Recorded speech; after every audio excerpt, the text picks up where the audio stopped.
வணக்கம் நண்பர்களே. நாம் இன்னைக்கு இந்த வீடியோவில் என்ன ஒரு முக்கியமான தகவலை பற்றி பார்க்க போகிறோம் அப்படின்னு சொல்லிட்டு பார்த்தீங்கன்னா, ஜீ தமிழில் ஒளிபரப்பாயிட்டு வர சரிகமபா சீசன் 5 லிட்டில் ஷாம்ஸ் அப்படிங்கிற ரியாலிட்டி ஷோ அப்படிங்கிறது இப்போது 2026 எலெக்ஷன் சூடு பிடிச்சிட்டு ரொம்பவும் ஃபாஸ்ட்டாக போயிட்டுருக்கிற இந்த நிலமையில கூட டிஆர்பியில் அதிக அளவுக்கு ஹிட் கொடுத்துருக்குது. அதுக்கு ஒரு முக்கியமான காரணம் யார் அப்படின்னு சொல்லிட்டு பார்த்தீங்கன்னா, அதில் பார்ட்டிசிபேட் பண்ணிட்டு இருக்க நம்ம ஸ்டார் கண்டஸ்டன்ட்டான அபிஷேகா தான். ஏன்னா அபிஷேகாவோட பாடல் ஓவர் நைட்டில் வைரல் ஆகி ட்ரெண்ட் ஆகி அவங்களுக்கு மிகப்பெரிய ஆப்பர்ச்சுனிட்டிஸை தன்வசம் கொடுத்துருக்குது.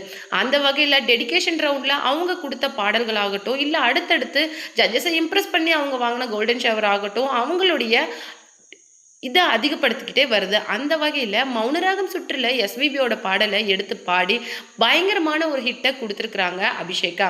அந்த வகையில் அவங்க பாடின பாடலுக்காக ஜானகி மேம் ரியாக்ட் பண்ண விஷயத்தை தான் நாம் இந்த வீடியோவில் டீட்டெயிலாக பார்க்க போகிறோம். வீடியோக்குள்ளே போகிறதுக்கு முன்னாடி நீங்கள் நம்ம அரிமா சேனலுக்கு புதியவராக இருந்தால் மறக்காமல் நம்ம சேனலை சப்ஸ்கிரைப் பண்ணி ஃபாலோ பண்ணிக்கோங்க.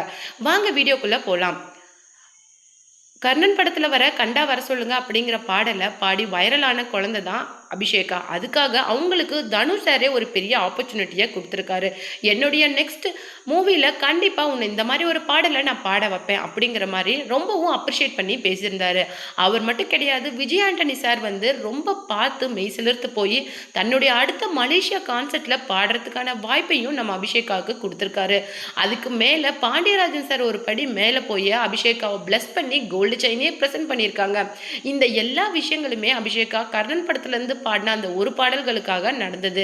இதுல முக்கியமான ஒரு விஷயம் என்னன்னு பார்த்தீங்கன்னா, தன்னுடைய பாடின 6 பாடல்களுக்கு மேல அவங்க ஜட்ஜஸ் கிட்ட இருந்து கிட்டத்தட்ட 2 தடவை ஒவ்வொரு பாடல்களுக்கும் 2 தடவை கோல்டன் ஷவர் வாங்கி அதிகமாக ஜட்ஜஸை இம்ப்ரெஸ் பண்ணியிருக்காங்க. ஜட்ஜஸை மட்டும் கிடையாது, நிறைய சிங்கர் செலிபிரிட்டிஸ்ல முக்கியமாக எஸ்பெஷலி நம்ம சித்ரா அம்மாவை அவங்க இம்ப்ரெஸ் பண்ணியிருக்காங்க.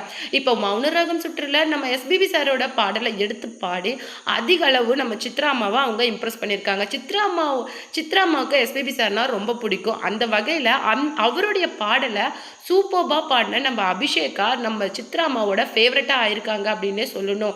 ரொம்ப லாங் கேப் விட்டு சூப்பர் சிங்கரில் ஜட்ஜாக வந்த நம்ம சித்ரா அம்மாவுக்கு இப்போது அபிஷேகா பாடின நிறைய பாடல்கள் பிடிச்சி போய் அவங்கள பிளஸ் பண்ணி நிறைய விஷயங்களை பேசிட்டு வராங்க.